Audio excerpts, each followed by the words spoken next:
On va enfin parler de cette cachée dans La Petite Sirène, frérot, ça fait trop longtemps que ça dure. Et on en retrouve aussi dans Le Roi Lion, dans Pokémon, même si celui-là il est un peu moins connu, vous verrez. En tout cas, j'ai enfin trouvé des explications à toutes ces images subliminales et on va le voir dans cette vidéo. Beaucoup trop de dessins animés contiennent des messages subliminaux, des images qui apparaissent tellement vite que les yeux n'ont même pas vraiment le temps de les capter. Dessins animés, mais aussi des animés japonais, on va en voir. Des messages subliminaux, il y en a partout, il y en a même dans des sons. Et en vérité, ça a toujours été un fléau pour l'équipe de Disney. Qui a glissé une tub dans La Petite Sirène? Oui, en plus, souvent, c'est pas très kawaii, les images subliminales. Et chez Disney, souvent, elles sont un peu coquines. Dans Bernard et Bianca, un film Disney, on voit une paire de bzaises. Vers le milieu du film, il y a une femme nue qui apparaît, mais c'est ultra rapide. Regardez, voilà, elle est là, à la fenêtre de l'immeuble, derrière les personnages. Et j'ai des responsabilités, alors je floute cet été. Mais l'abus avec cette image subliminale, c'est qu'elle est pas en animation. C'est une vraie photo incrustée. Alors, qu'est-ce qu'elle fout là? À la sortie du film au cinéma, à la fin des années 70, elle y est. Elle est bien là, mais ça passe tellement vite que personne ne remarque rien. Début des années 90, la cassette VHS de Bernard et Bianca débarque dans les rayons et sur cette version, pas de tété. Non, il n'y a pas de tété. Pourquoi ? Parce que la cassette n'a pas été réalisée à partir de la version originale du film. En fait, c'est la réédition VHS qui sort fin des années 90 qui, elle, a été faite à partir des bandes originales du film. Et donc, contient bien l'image subliminale. Bernard et Bianca, c'est deux souris toutes mignonnes qui vont secourir Penny. Penny, c'est une petite orpheline séquestrée. Penny, ne pleure pas. Penny, tout va s'arranger. On est là et on va t'aider. Voilà, c'est du vieux Disney, c'est un peu moins enfantin que ce qu'on peut voir aujourd'hui, mais c'est clairement pas un film pour adultes. Quand le film il sort au cinéma, c'est une étape importante pour Disney qui a encore du mal à se remettre de la disparition de son fondateur, Walt Disney. Ouais, parce que Walt Disney il est mort 11 ans avant. Les aventures de Bernard et Bianca, c'est l'occasion pour une nouvelle équipe d'animateurs de faire leur entrée sur le devant de la scène, aux côtés des anciens de la firme. C'est eux là, voilà. Ça, c'est les anciens. Et ils sont prêts à passer le flambeau. Ce film-là, c'est un peu le symbole du renouveau de Disney. Renouveau qui atteint son point culminant dans les années 90 avec Aladdin, Bonjour mesdames. La Belle et la Bête, Merci infiniment. et surtout Le Roi Lion. En plus d'engranger des résultats très corrects au box-office, malgré la concurrence de Nouvel Espoir, le premier Star Wars il est sorti la même année, Bernard et Bianca réconcilient aussi un petit peu les critiques avec Disney. Le film il est clairement mieux reçu par la presse que les deux précédents classiques du studio, Robin des Bois et Les Aristochats. On ajoute à ça une petite nomination aux Oscars pour la meilleure chanson originale. The nominees for Outstanding Original Song this year are Someone's Waiting for You. Donc oui voilà, à la fin des années 70, tout va pour le mieux dans le meilleur des mondes, pendant 22 ans. Parce qu'à la toute fin des années 90, Disney annonce à la surprise générale le rappel de plus de 3 400 000 VHS. 3 400 000 cassettes. Celle de la fameuse réédition faite à partir du film original. Celle qui contient la photo de la femme toute nue. Alors le film y compte environ 110 000 images. Et la photo elle n'est visible que sur 2 d'entre elles, mais c'est suffisant pour que Disney intervienne. Et lui là, c'est le gars qui s'occupe d'étendre le marché VHS de Disney dans le monde à cette époque. Il s'appelle Michael O. Johnson, c'est pas très important, et il dit que Disney s'en est rendu compte trop tard. Même si en vérité, dans les couloirs du studio, ça raconte que le secret est connu depuis bien longtemps. Donc tout le monde était au courant que quelqu'un avait intégré cette photo dans la VHS de Bernard et Bianca. Claudia Peters. Elle est chargée d'incarner la parole officielle de Disney devant les journalistes et de communiquer au nom du groupe. Voilà, quand il y a une crise, c'est Claudia Peters qui se dresse face aux journalistes. Et là, elle s'excuse elle aussi et propose à ceux qui le souhaitent un échange contre une copie corrigée ou un remboursement. En tout cas, la position officielle de Disney sur le sujet, c'est que la photo, elle a été glissée durant la post-production du film, et donc pas pendant l'animation. C'est important ça, parce que c'est une jolie façon pour l'entreprise de dédouaner ses animateurs vedettes. Parce que voilà, là, ils restent suffisamment vagues sur l'origine exacte du problème. Et en vrai, on leur en veut pas. Mais ce qui est drôle, c'est que l'image passe tellement vite que personne n'aurait rien capté sans que Disney ne la pointe du doigt. Vraiment, ils n'auraient rien pu dire, mais ils l'ont fait, au cas où. Bon, pas sûr que ce soit la bonne strat. Mais aussi, à cette époque, il faut aussi prendre en compte que ça n'est pas la première fois que Disney doit faire face à ce genre d'accusation. C'est aussi à cette époque que les équipes doivent régler le souci du Roi Lion et de la Petite Sirène. Alors oui, Disney s'est peut-être dit que c'était la fois de trop pour Bernard et Bianca, mais parlons un petit instant d'une autre image subliminale, une image subliminale que vous avez déjà vue très récemment, très récemment, en fait vous venez de la revoir là à l'instant. 30 jours offerts sur Crunchyroll au lieu de 14, en passant par mon lien, et ce n'est pas tout. C'est Crunchyroll donc qui sponsorise cette vidéo, alors vous les connaissez mais on rappelle quand même que c'est la plateforme numéro 1 sur les animés, SNK, Jujutsu Kaisen, Spy Family. Ils ont le plus grand catalogue d'animés au monde. Et pendant 30 jours, vous allez profiter de tous ces animés, et cela gratuitement. Il suffit juste de passer par mon lien. Il est en description et lorsque vous cliquerez dessus, vous arriverez sur ma page perso et là il suffit de s'inscrire et on est bon. 30 jours offerts pour replonger dans One Piece ou Demon Slayer.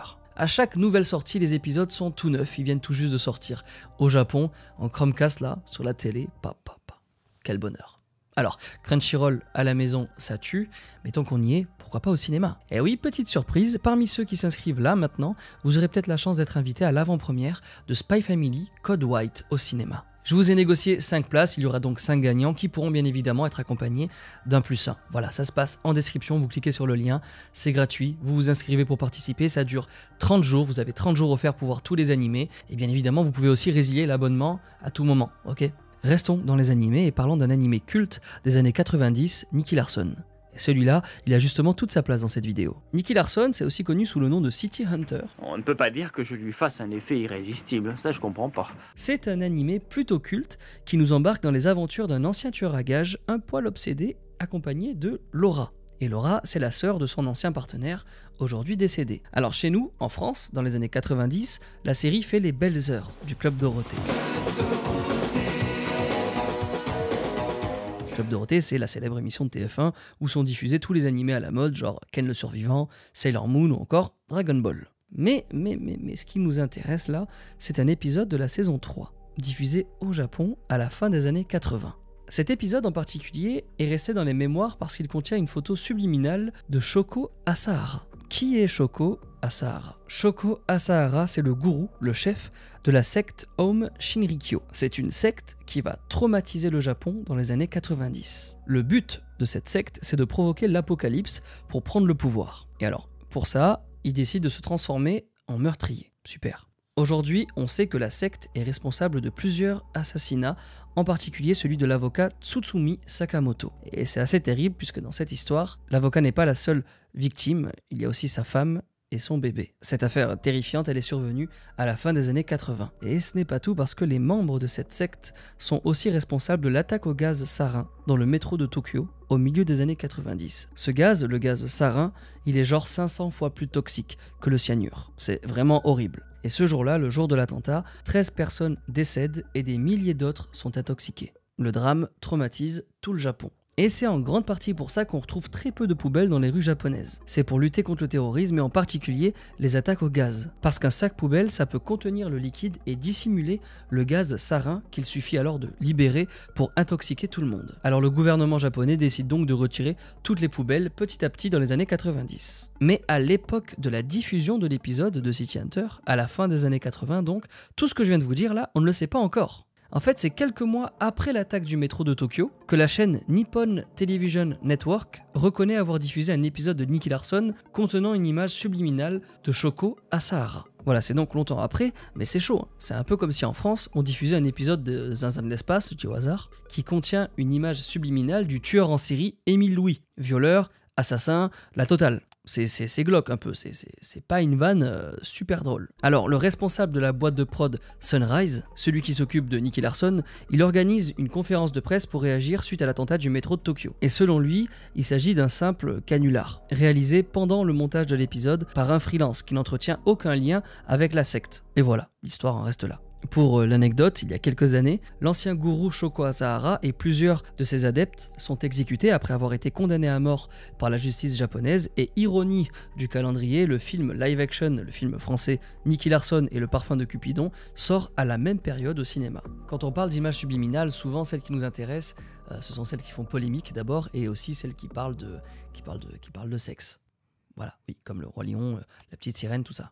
Et parfois, ces images subliminales, elles ne sont pas faites exprès. Officiellement, elles ne sont pas faites exprès.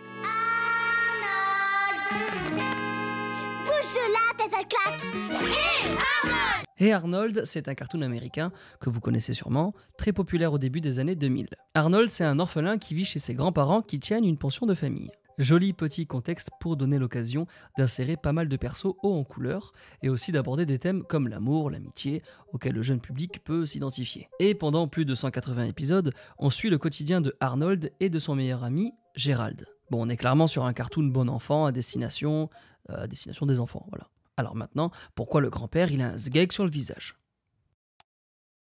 Wesh, Au fil du temps, il y a une théorie qui s'est développée. Les dessinateurs auraient volontairement caché ce pénis dans le visage du grand-père. Est-ce que cette théorie est vraie? Non.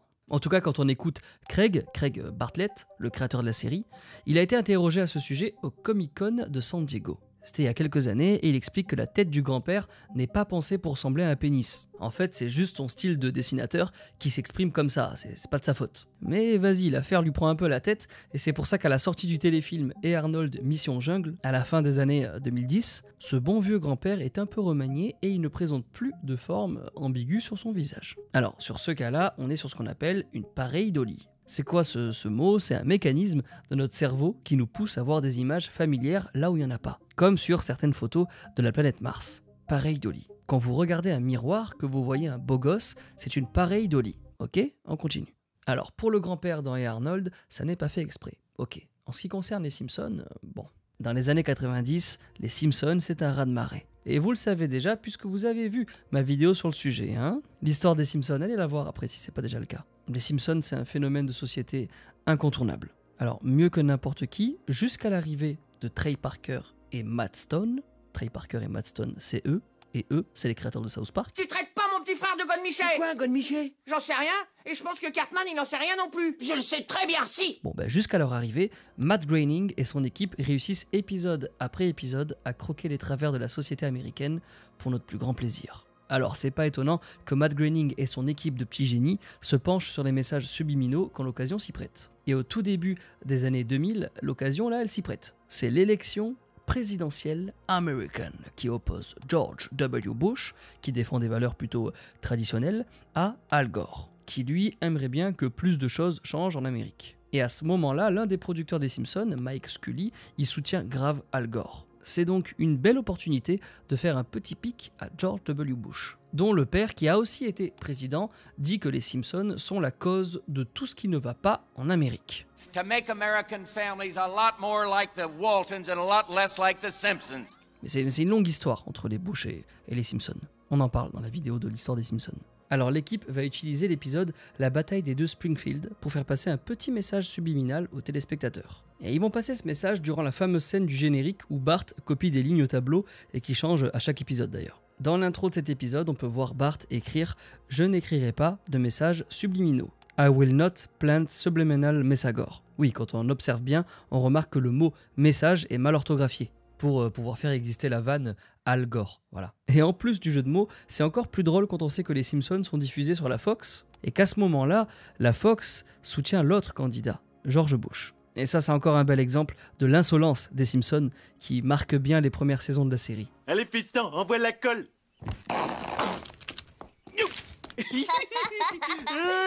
Ça te va bien, Georges! Dans Nicky Larson ou Bernard et Bianca, les messages subliminaux, ce sont des images. Mais il arrive parfois, souvent même, que ce soit du son. Et pour les remarquer, il faut passer la bande son à l'envers. Cette technique s'appelle du backmasking. Par exemple, le groupe de rock britannique Pink Floyd, à la toute fin des années 70, il s'amuse avec cette technique sur l'album The Wall. Il cache ce message dans la chanson Empty Spaces. Alors là, comme ça, on comprend rien, mais à l'envers, ça donne ça.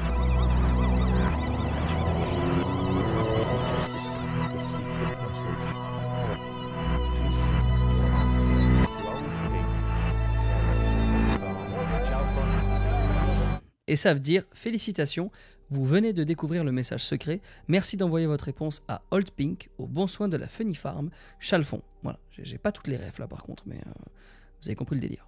Led Zeppelin, un autre groupe, fait la même chose dans un morceau. Le morceau c'est Stairway to Heaven. Petit extrait, voilà, rapide dans le bon sens.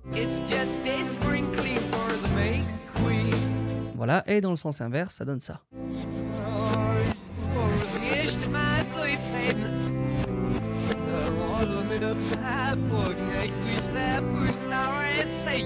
Ok, alors eux, par contre, Led Zeppelin, ils sont même accusés de cacher des messages sataniques en utilisant ce même procédé. Et ça, ça plaît à certains, et notamment à Dan Harmon et Justin Roiland. Eux aussi, ils s'amusent à leur tour avec cette technique. Et ces deux gars-là, ce sont les créateurs de Rick et Morty. Rick et Morty, ça arrive dans les années 2010. Et tout de suite, c'est la déflagration. La série animée est saluée pour son originalité, son écriture ultra référencée et son culot. Quand on arrivera à la douane, je veux que tu ailles aux toilettes. et que tu caches ces graines tout au fond de ton cul, Morty. Dans mon cul? Oui, cache-les le plus profondément possible. Dans les années 2010, l'animation pour adultes tient sa nouvelle pépite. Et il faudra qu'on en parle sur cette chaîne de Rick et Morty. Alors, à la base, Rick et Morty, c'est une parodie de Retour vers le futur. Harmon et Roiland, les deux créateurs, nous entraînent dans les aventures de Rick Sanchez, un scientifique de génie complètement fou, et son petit-fils, Morty. Tous les deux, ils visitent l'espace et des mondes parallèles, tous plus perchés les uns que les autres. Et en vrai, ça marche vachement bien. Et pour trouver un exemple de message subliminal dans Rick et Morty, il faut regarder du côté de la superbe saison 3. Cette saison, elle nous amène des scènes cultes comme Rick qui se transforme en cornichon, mais pas seulement. Dans cet épisode, les souvenirs effacés de Morty, pendant la scène d'intro, Rick met en garde Morty en lui disant de ne pas regarder la tortue de la vérité dans les yeux. Mais Morty ne peut pas s'en empêcher. Quoi qu'il arrive, ne lâche pas la tortue de la vérité. Oh, et surtout ne la fixe pas dans les yeux. Je l'ai déjà regardé, Rick, et je le fais encore. Et alors en VO, on peut donc entendre la fameuse tortue dire ceci. Voilà, ça veut rien dire, mais pour décrypter ce message, vous avez pigé le truc, il faut passer la bande son à l'envers et on obtient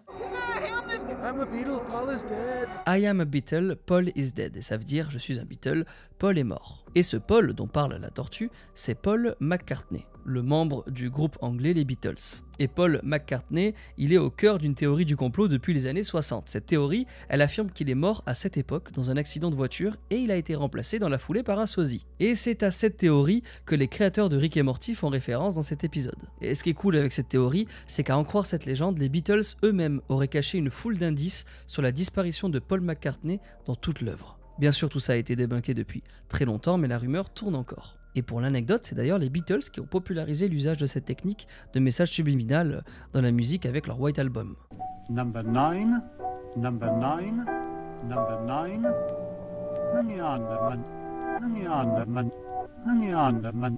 Ça sort à la fin des années 60, mais Seb a prévu d'en parler. C'est pas vrai. C'est un mensonge, c'est une propagande.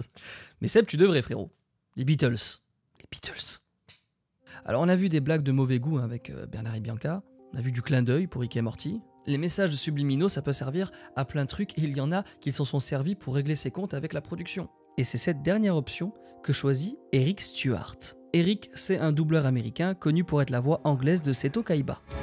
My next card is the third Blue Eyes White Dragon. L'un des adversaires principaux de Yugi au début de la série Yu-Gi-Oh! Mais Eric, il a fait d'autres voix. Il fait aussi et surtout celle de Pierre, l'ami de Sacha. Are you sure it's okay if I go with you on your Pokémon journey? Et de James, le célèbre membre de la Team Rocket dans les 8 premières saisons de Pokémon. They should welcome Team Rocket. Et dans la 3e saison, James se fait avaler par son Ampiflore. Alors, c'est un running gag classique qu'on revoit dans l'animé plusieurs fois. Il se fait souvent avaler par son Ampiflore, mais celui-ci, il a quelque chose de spécial. Cette fois, dans cette séquence, on entend James marmonner pendant que son Pokémon essaye de l'avaler. Écoutez. À la fin des années 2000, un fan a l'idée de passer la séquence à l'envers, et là, tout s'éclaire. On peut clairement entendre James prononcer cette phrase. Leo Burnett et 4 Kids sont le diable. En anglais, ça donne Leo Burnett and 4 Kids are the devil. Extrait. Leo Burnett and 4 Kids are the devil. Leo Burnett. 4 Kids, c'est la boîte qui s'occupe, entre autres, de doubler Pokémon en Amérique pendant les 9 premières saisons du show. Et Leo Burnett, c'est un puissant réseau publicitaire américain. Très bien, super. Et Eric, il leur en veut, on dirait. Mais il va falloir attendre près de 10 ans pour avoir le fin mot de l'histoire. Au milieu des années 2010, à la convention d'animé MetroCon qui se déroule à Tampa, en Floride, un fan pose la question à Eric Stewart qui accepte d'en dire un peu plus. Alors, non seulement l'anecdote est véridique, c'est bien fait exprès, et je trouve ça assez fou, mais ça lui a valu quelques problèmes. Eric explique qu'à l'époque, il gagne beaucoup plus d'argent quand il s'occupe de doubler Pokémon dans des opérations publicitaires qu'en doublant la série en elle-même. Et à la fin des années 90, c'est pas compliqué, Pokémon est partout. Dans des pubs pour McDo, pour Burger King, pour des céréales, partout. Et en plus, trop cool, James est un personnage très populaire. Alors pour Eric, ce revenu complémentaire, ça lui permet d'avoir une couverture santé, et c'est pas rien. Eric Stewart, il explique par exemple que doubler Carapuce pour une pub dans Burger King lui permet de payer son assurance maladie pendant 1 an. Et problème, 4 Kids prend la décision de sous-traiter ses doublages publicitaires sans avoir à payer les acteurs. Ce qui est un manque à gagner énorme pour Eric Stewart qui du coup perd son assurance maladie. Alors évidemment il est poussé par la colère et Stewart décide donc d'inclure ce petit doigt d'honneur pendant le doublage de cette fameuse séquence. À la base, c'est juste une blague faite sur le moment dans le studio. En vrai, il veut pas que le message soit réellement diffusé, mais son chef, qui est d'accord avec lui propose de l'inclure, mais à l'envers, de manière subliminale donc. Ouais, c'est marrant, mais cette petite vanne leur aura coûté de l'argent, puisque lorsque ça arrive aux oreilles de la prod, Eric et son chef sont obligés de payer de leur poche un nouveau master pour l'épisode. Le message subliminal disparaît donc pour la sortie de l'épisode en DVD au milieu des années 2010, où on peut maintenant entendre James en train de crier, quoi, normalement. Oh, don't go after me! Et quant à Eric Stewart, il ne regrette rien. Il le dit lui-même que si c'était à refaire, il le referait. On en arrive enfin à Disney, qui tout au long des années 90 doit faire face à plusieurs scandales à cause de l'utilisation d'images subliminales dans leurs films. Alors oui, il y a Bernard et Bianca, mais pas seulement. La petite sirène, c'est un autre exemple plutôt fou, plutôt zizi. La petite sirène, c'est un projet qui traîne dans les cartons de Disney depuis les années 30. C'est vieux, c'est undercover le machin. À l'époque, l'illustrateur, Kay Nielsen il s'appelle, dessine même quelques esquisses de l'histoire pour Disney. Mais voilà, le film se concrétise bien plus tard, à la fin des années 80. On y suit Ariel, une sirène fascinée par le monde des humains, qui finit par tomber amoureuse du prince Eric et qui, grâce à un pacte mené par la sorcière Ursula, peut devenir humaine pour quelques jours. Le film est un bon investissement pour Disney, puisque c'est le premier film à connaître le succès depuis Bernard et Bianca, et le premier Disney à obtenir un Oscar depuis plus de 20 ans. The Oscar goes to Alan Menken for The Little Mermaid. Mais voilà, il y a deux ombres au tableau. Une sur l'un des posters du film et une autre dans le film lui-même. Sur l'un des posters promotionnels, une colonne du château fait clairement penser à un pénis, à un sgigouze. Mais il faut encore attendre la sortie de la VHS pour que la rumeur prenne de l'ampleur. Ça démarre par une américaine du nom de Machel Couch. Machel Couch, elle fait tranquillement ses courses avec son mari dans un supermarché, Bachas ça s'appelle. Elle est là tranquille, elle fait ses courses avant de remarquer ce détail sur la jaquette de la VHS. La jaquette qui utilise donc ce visuel. Machel Couch, elle est effarée. Le couple va directement se plaindre dans la direction du supermarché qui retire la cassette de ses rayons pendant quelques jours pour vérification. Alors du coup, la mésaventure du couple de Machel et de son mari est massivement relayée, ce qui popularise l'anecdote et oblige Disney, devant le scandale, à réviser la pochette. Et le fin mot de l'histoire arrive à la toute fin des années 2010. Quand l'animateur et producteur Stephen Worth explique que l'artiste à l'origine du dessin, l'artiste c'est lui, c'est Ron Diaz, s'est vu obligé de créer le visuel un peu à la dernière minute. Ron Diaz, l'artiste, aurait bossé jusqu'aux petites heures du matin et fatigué, il aurait glissé ce design un peu particulier dans son dessin sous forme de private joke. Voilà, c'était pas sérieux, mais le temps presse, il doit présenter son visuel à Disney dès le lendemain. Au matin au studio, mince, il tilt. Il se rend compte que sa blague, elle est pas du tout subtile. Mais vas-y, il a plus le temps de retoucher le dessin, alors de bonne foi, Diaz montre quand même à son contact chez Disney la présence de l'anomalie. Et tranquille, il propose de rectifier le tout gratuitement, bien sûr. Mais à sa grande surprise, au bout d'une semaine, il apprend que son dessin a été totalement approuvé par la production. Zizi ou pas zizi, c'est validé. Et selon l'animateur et producteur Stephen Worth, le secret a été gardé si longtemps sur l'identité du fameux dessinateur, tout simplement parce que Ron Diaz, disparu au début des années 2010, il en avait trop honte de son vivant. Et aujourd'hui, cette image subliminale, elle tourne encore. Vous ouvrez TikTok ou même Facebook, c'est encore là. Mais avec la petite sirène, les problèmes ne s'arrêtent pas là pour Disney. Au milieu des années 90, une organisation chrétienne très conservatrice de Virginie commence à accuser Disney de glisser des images subliminales à caractère sexuel dans ses films. Alors, dans la foulée, il y a une femme du nom de Janet Guillemette qui porte plainte contre Disney et Buena Vista Video. Buena Vista Video, c'est le groupe qui s'occupe de distribuer les cassettes vidéo Disney. Alors, pourquoi encore? C'est quoi le problème, Janet? Alors là, le souci, c'est la scène du mariage quand Ursula se transforme en Vanessa et tente d'épouser le prince Eric. Dans cette scène, c'est vrai, on voit une bosse étrange au niveau de l'entrejambe du prêtre. Une bosse qui peut être confondue avec, décidément, le zizi, toujours la quiquette. Alors si la plainte de Janet Guillemette est finalement abandonnée et que l'animateur, Tom Cito il s'appelle l'animateur, a expliqué en long, en large, en travers, en haut, en bas, en diagonale, qu'il s'agit en fait du genou du prêtre qu'on voit à l'écran, Disney a quand même pris la précaution de modifier la scène dans les rééditions suivantes. Plus de zizi. Ça fait beaucoup et c'est pas fini parce que quand on parle de Disney des années 90, impossible de passer à côté du Roi Lion. Le Roi Lion, c'est le joyau de cette période qu'on surnomme le second âge d'or de Disney. Le succès du film est colossal, aussi bien au niveau des critiques que du box-office. Le Roi Lion, c'est le film d'animation en 2D le plus rentable de l'histoire du cinéma et chaque plan du film, ou presque, est mémorable. c'est parfait, enfin presque. Parce que dans la scène où Simba s'effondre dans la poussière, si on met pause au bon moment, on peut remarquer les grains de poussière former le mot sexe dans le ciel.